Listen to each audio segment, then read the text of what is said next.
Hello everyone. I wanted to do a follow-up video on the last two videos that I did. It turned out to be very controversial. I wasn't thinking that it was going to turn out this way, and there was some abusive comments and just ridiculous comments. But what I wanted to say was, you know, a lot of you understood that yes, garlic and onions have medicinal qualities. No one is disputing that. I am not disputing that. And the research shows that. Someone said to me I should go and do more research. I already did my research. I'm not doing any more research. You need to go and do more research. All right? It is very clear that garlic and onions is dangerous to humans, cats, and dogs. And they can kill the cats and the dogs instantly. They don't kill human beings instantly, but they can kill the dogs and the cats instantly. But of course, the dogs and the cats are more sensible than the humans. All right. Another thing I wanted to say about garlic that occurred to me was that we know, I hope that you know, that there is an overuse of antibiotics in this country, and I think worldwide. People go to the doctor and ask for antibiotics even if they just have a cold, and a cold is a virus, it's not a bacterial infection, so the antibiotics is not going to work.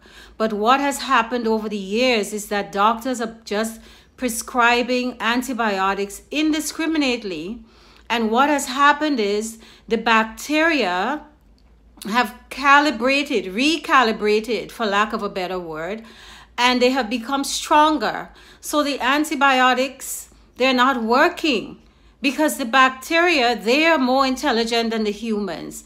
There are more of them in our bodies than the cells. Did you know that there are more bacteria in your body than your cells?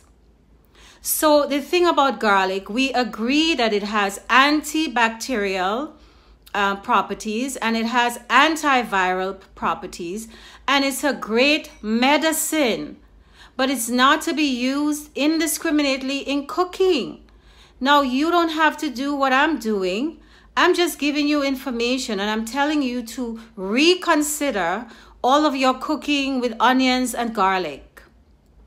And I gave you the examples, I gave you the research on the blood situation with the killing of the red blood cells and destroying the red blood cells.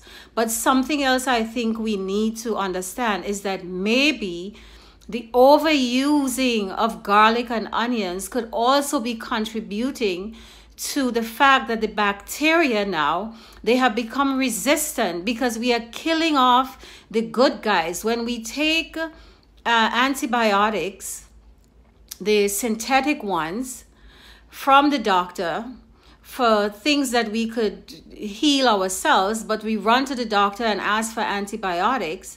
And then on top of that, we are eating garlic and onions. So you have a situation that is compounded, right? So you are killing off the good guys and the bad guys. And maybe this is why we have so many bacterial infections, because we have no resistance anymore, because we are killing off the good bacteria, both with certain foods that we eat like garlic and onions, and with the synthetic antibacterial drugs that we run to the doctor every time we have a cold or we have something is wrong. Oh, I need the antibacterial stuff. But this is why the bacteria, they have recalibrated, they have become stronger because they're smarter than us humans, and now they're running around. They don't know what to do because they cannot make any more stronger antibiotics. So what I'm saying, maybe we should consider what we are doing and don't just say, well, I've used it all my life and blah, blah, blah. Yes, you have used it all your life. And we know that it has antibacterial properties. No one is denying that. I am not denying this. So I just wanted to say this, and this is the end of it. Again, I'm not going to be using onions in my recipes. all of the recipes that I've given you, you can use it without onions and it's going to be perfectly fine. And moving forward, I'm not going to be using onions. That's all there is to it. And my food is still going to be delicious because I know how to cook. All right. So today I'm going to be doing some gnocchi, which is dumpling in Italian. I love gnocchi with the potatoes and the flour, but since I don't eat potatoes, what I decided to do was do it with butternut squash. So let's kick some butt with some gnocchi. All right, see you on the stove. So guys, I'm gonna do some gnocchi for you today. I love gnocchis, and when I used to eat white potatoes, I used to eat gnocchis a lot. It's a dumpling. And we're going to do it with butternut squash today. And we're going to use the alternative for the egg, etc. I'm going to use some achiote oil for a little extra color. So I'm chopping up these olives. So we have some olives here. We have some sage, 4 or 5 leaves of sage. We're going to chop it up.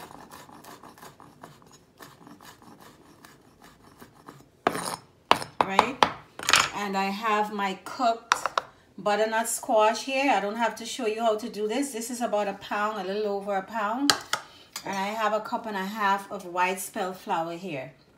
So when I come back, we're gonna put all of this together, and I have my aquafaba here for the egg substitute. So when I come back, we're gonna put this together and form our dumplings or gnocchi. So I'm adding my butternut squash, cooked butternut squash, and I'm going to work it in, and make sure that this is hot.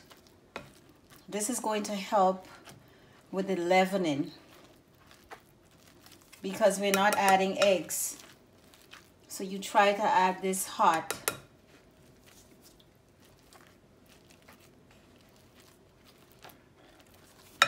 I want to do this with my hands.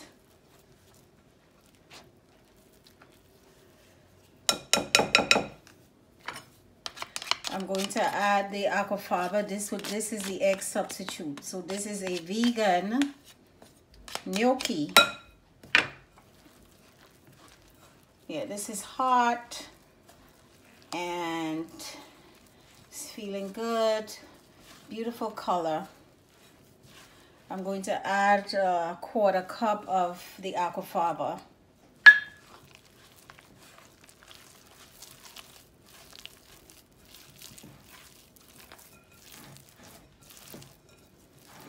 And then we're going to add our, let me remove this from my fingers.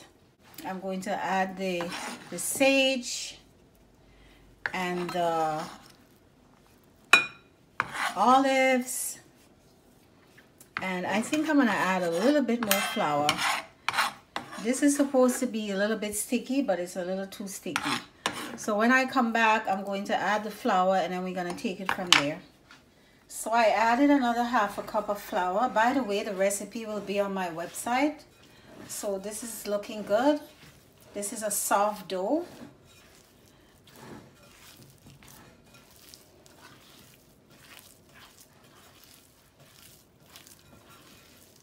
So when we get back, we're gonna make our dumplings, and then I have to make a sauce. I'm gonna make a mushroom sauce with this. All right. So I have my dumpling mixture here, and I added some achiote oil for some extra color, extra brightness. All right, so this is the consistency because we are going to put this in our piping bag. I don't know if you have these piping bags. If you do cakes and decoration of cakes, you would have this. I'm gonna cut it here. If you don't have one of these piping bags, you can use a regular Ziploc bag. You just cut it open one of the ends, and you put this stuff in here, and then you squeeze it out. All right, so when I come back, I'm going to put this into the piping bag and put it into my boiling salted water. So I'm going to cut the bag right about here. It depends on what size you want. You can cut it lower or higher depending on the, you know, this is not Caribbean style dumplings, guys. This is gnocchi. This is European, Italian, German style dumplings. So we're gonna put this in the bag like this.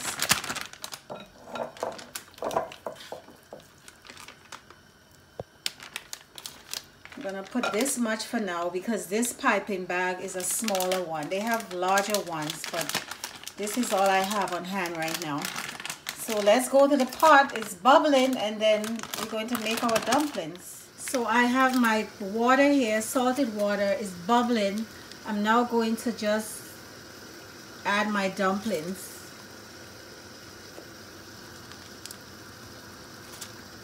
Try to get them equal size.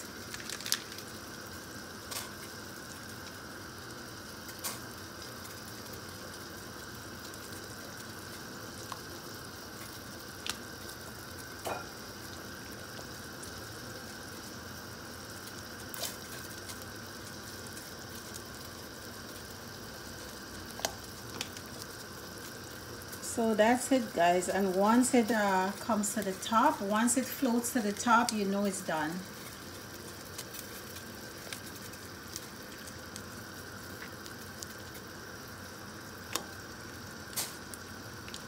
So when I get back, we're going to take this out of the pot. So this should take about 3 to 5 minutes. These are a little bit busy. They came to the top. Once it comes to the surface, you know it's cooked. These guys here, they're not cooked yet. But these here, they're cooked. So I'm going to remove it. I'm gonna fish this out.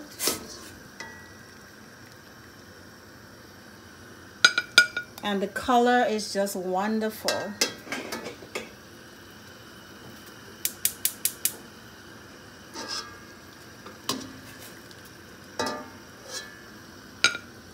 Wonderful, wonderful, wonderful. I'm really gonna enjoy this. I'm going to make a mushroom sauce with this, but you can throw some marinara sauce on this and you're good to go. You know, I always have my marinara sauce. I have it in the back here, right here. Always have my marinara sauce. So let me add some more.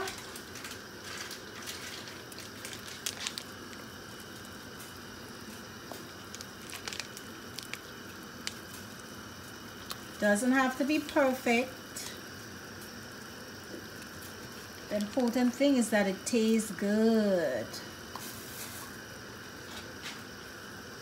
So I'm gonna do the rest, and when I come back, we're gonna do our sauce. So I'm taking out these last 3 here, and I have some marinara sauce here.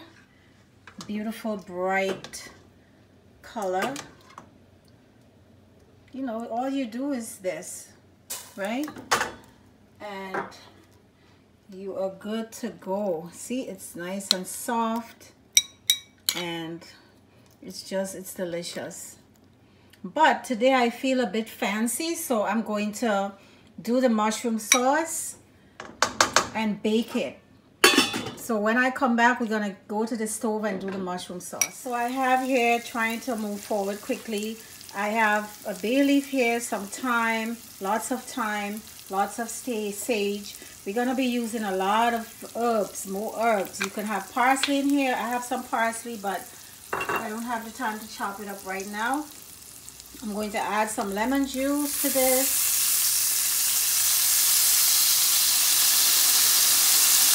Some lemon juice. Let me get the seeds out of there. And now I'm going to add my mushrooms.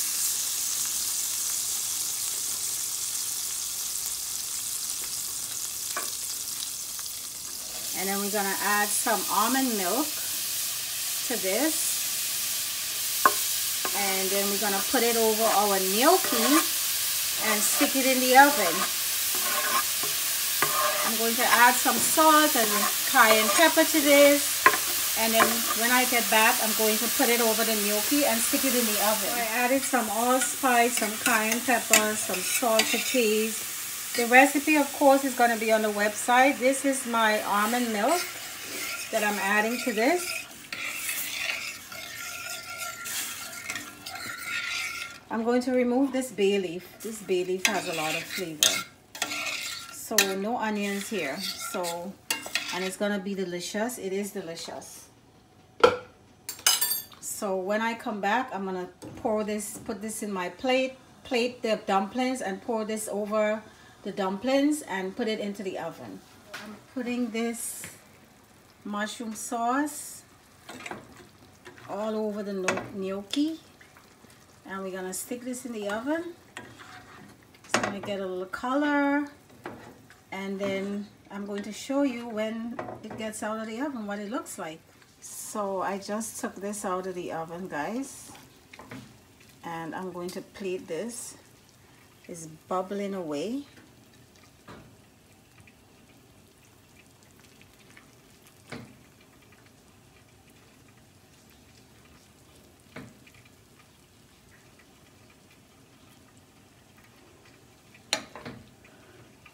Put some sauce on this.